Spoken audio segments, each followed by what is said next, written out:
Okay, so let's take a look here at my small blind, and I want to compare it quickly to how my opposing small blinds went, or sorry, my opponent's small blind went. So here I have my sample of me versus everyone. This is the tree of all my opponents cumulative, and a tree of all of my opponents in the small blind versus me. Now, one thing that's pretty different between the two win rates is here I won at 27 big blinds per 100 when I checked them after calling pre. Or sorry, rather, my opponents won at 27 big blinds per 100. And when I was on the button, I won at 28 big blinds per 100. So you might be like, okay, pretty similar win rate. Now, here's the thing. The range of hands that I opened was actually 4% looser. You can see 89% open. So I did a little bit better with a definitely weaker range of hands. Now, when we look here, and then actually, to be honest with you, we might even quickly go here as well. I folded 30 to their opens, whereas my opponents folded 35. So I had a weaker range on the button when I opened and a weaker range in the big blind when I called, and I still managed to do about the same in both positions, which, that says a lot. When you're actually getting the same result with more hands, you're winning more pots, you're folding less in all the different situations, then it just ends up having a lot more value. Now, before we dive into these, I'm just going to quickly give you guys an overview of what this is. In the top left, it has different colors associated with each action. In the middle of each branch, there is a number that represents the frequency that my opponents did something. And other than that, on the left, there is some different information about BB400 and stuff. And no, I am not trying to sell you guys a tracker. This is a private program, but we are going to be using it for the sake of our analysis because I think it's useful. Okay, so if we go to the spot where there's an open, there's a call, and then big blind checks. So this is the point where the small blind can either c-bet in single raise pot, which is the red line, or check in single raise pot, which is the green line. Now, my opponent c-bet about 57, and I see about 56, so we're looking at a very similar range of hands. However, there's a notable difference here, because despite the fact that frequencies are the same, their check range performs notably worse. So if we look at these checks, they have a minus 30 BB win rate when they check, whereas I have a minus 12 BB win rate when I check. So obviously that means my c-bets did worse and my checks did a lot better. Well, why would my checks have done better? Obviously, I'm checking more strong hands, but then additionally, we're playing this part of the game tree a lot more aggressively. And I find this is something that a lot of players have really made mistakes in when they look at checking back the flop. So if you check back the flop, your opponent can probe or check, and then you can delay c-bet or check, okay? And the big blind typically is going to want to probe around 40%, and the small blind is going to delay c-bet around 40% as well. And this is actually kind of an interesting concept, just to go full screen just to talk about it for a moment. I always envisioned that in heads up, c-betting is better than delay c-betting, and is better than double delay c-betting because you have more streets in order to bluff, etc. But at the same time, if you start to bet too much in any one particular spot, it makes check raising a very attractive option. Like, let's say that whenever I checked you on the turn, after the flop goes check, check, that you're going to bet 80%. Well, now if I have a good hand, what would I do in the big blind? I would check, because I know if I check, 80% of the time I'm going to win your bet, and then I get to raise. And I would also work in a bunch of bluffs, semi-bluffs, etc., because by doing that, I put you in a tough spot with a lot of hands, and it's the best way to play my range aggressively against a wide range of hands. Now, the way that I viewed it was like this. You always want to have each street be around 40 to 50%, with the flop probably being the highest, but really around 40% is great, because by keeping your bet low enough, around 40%, you can make it balance between bluffs and value bets, and then you can barrel the later streets more aggressively, but you're also not making your opponent really incentivized to trap their good hands. You don't want your opponent to be like, man, if I check here, Doug's going to bet a lot. You also don't want your opponent to think, man, if I check here, they're going to check a lot. You want to pick a style that really allows you to bluff, but not too much, and value bet, but not too much. You want to pick a nice middle ground. So I would say maybe you should try and strive for a continuation of around 50, a delay c-bet around 40, a double delay c-bet around 40. Those are good places to be. As far as bluff to value ratios go, this isn't really this is not a product where we're going to talk about, making your opponent indifferent between bet and check. I mean, I guess I can quickly talk about it. But obviously, when you bet in the river, based on the size you offer, the price you offer your opponent, they should be calling or folding based around that. So if you bet full pot, they call 2 to win. They call 1 to win 3. Their bet plus your bet plus the pot. So they need to win about 33% of the time. Now, that is going to be the baseline for all of our bluffs. On the river, we're always going to try to bluff around the amount that makes our opponent indifferent.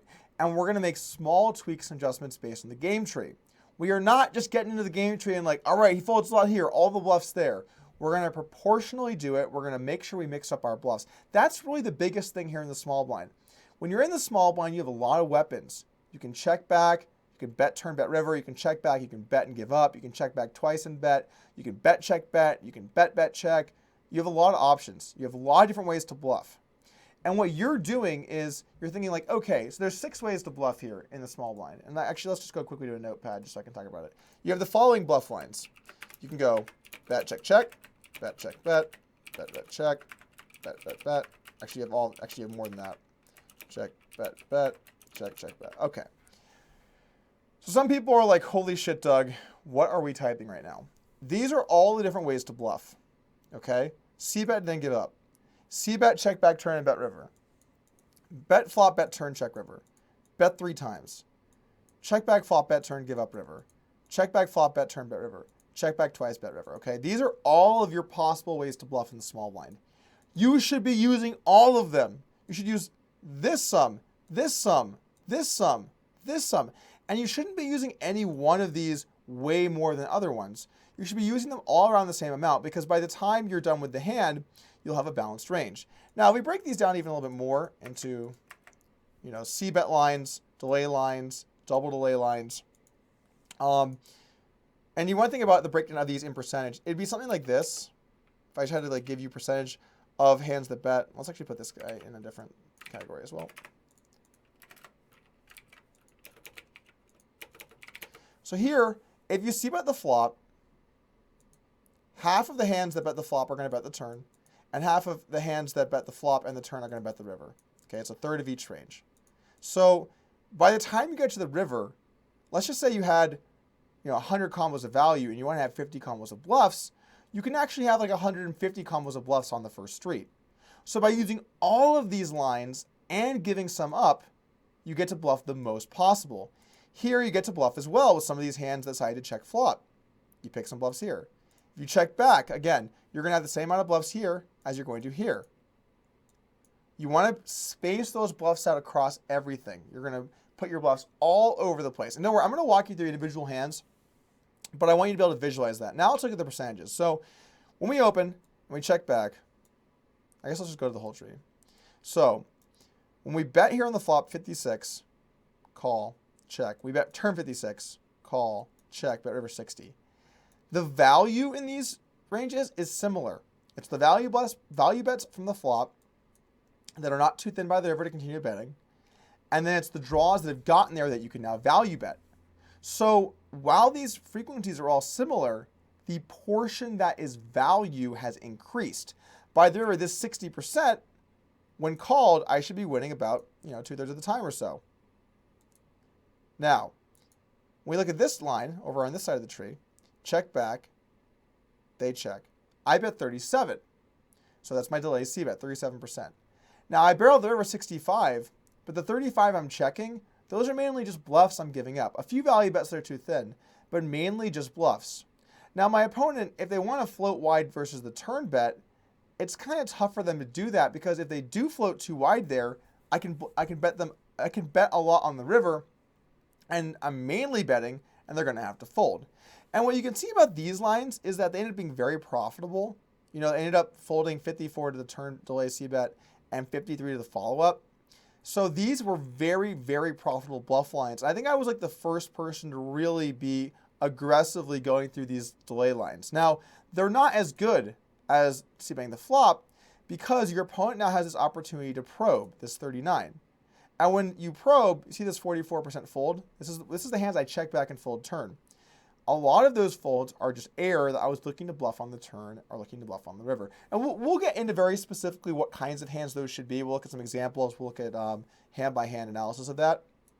But the thing that you can see very clearly here is they folded too much to the delay. You do not need equity if they fold 54. They folded too much to the delay after barrel. 53, again, very profitable bluff. And if it checked down to the river, they folded 66% of their hands. So these lines were extremely good to bet as a bluff. Extremely good.